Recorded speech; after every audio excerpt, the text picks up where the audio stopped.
Assalamualaikum warahmatullahi wabarakatuh.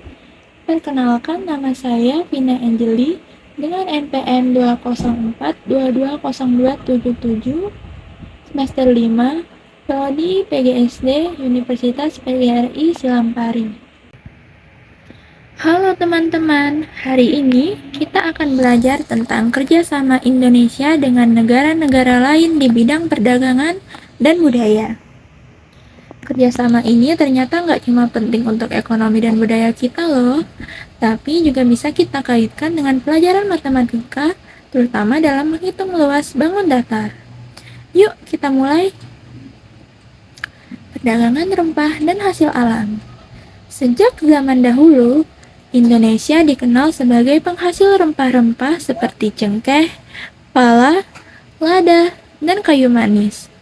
Rempah-rempah ini jadi komoditas berharga yang dicari oleh negara-negara lain, terutama negara Eropa seperti Belanda dan Portugis. Rempah-rempah dari Indonesia tidak hanya digunakan sebagai bumbu masakan, tapi juga sebagai bahan obat-obatan. Dalam perdagangan modern, rempah-rempah dan hasil alam lain seperti kopi, teh, dan kelapa sawit diekspor ke banyak negara. Nah, rempah-rempah ini biasanya dikemas dalam peti-peti kayu atau karung besar. Sekarang, kita coba hubungkan dengan pelajaran matematika.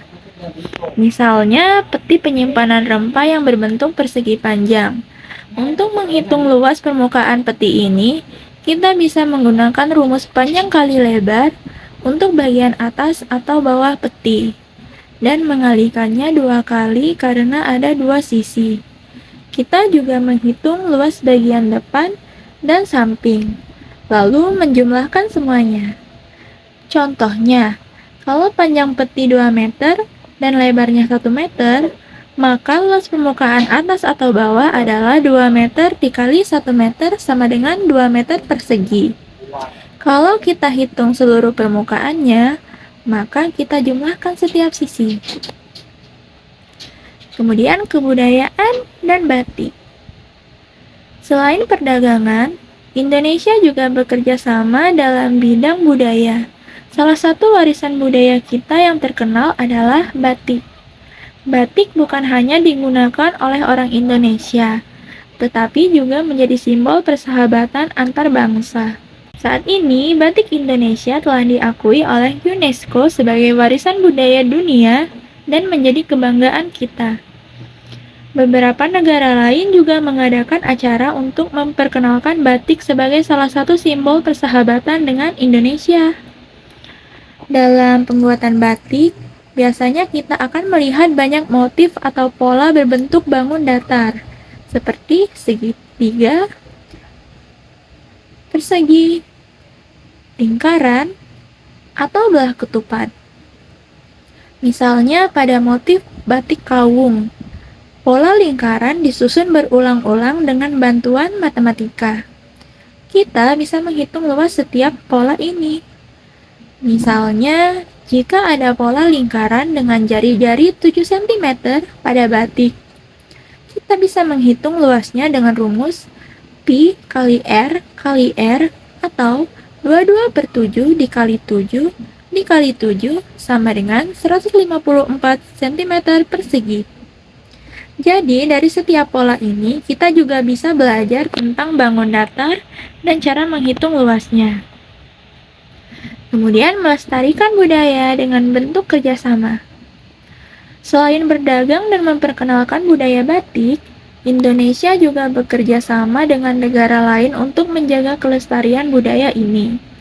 Ada festival pameran dan pertukaran budaya yang sering diadakan di berbagai negara. Contohnya pameran batik di Belanda atau festival kuliner Indonesia di Jepang. Dengan begitu, budaya kita makin dikenal dan banyak orang ikut melestarikannya.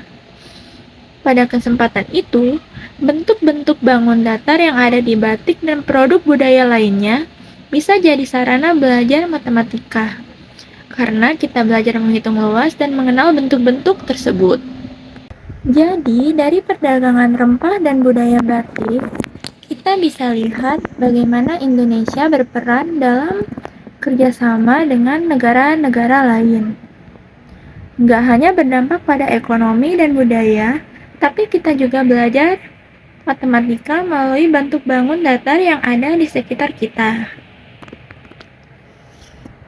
Terima kasih teman-teman sudah mau belajar bersama kita hari ini. Sampai jumpa lagi di pelajaran berikutnya. Wassalamualaikum warahmatullahi wabarakatuh. Bye-bye.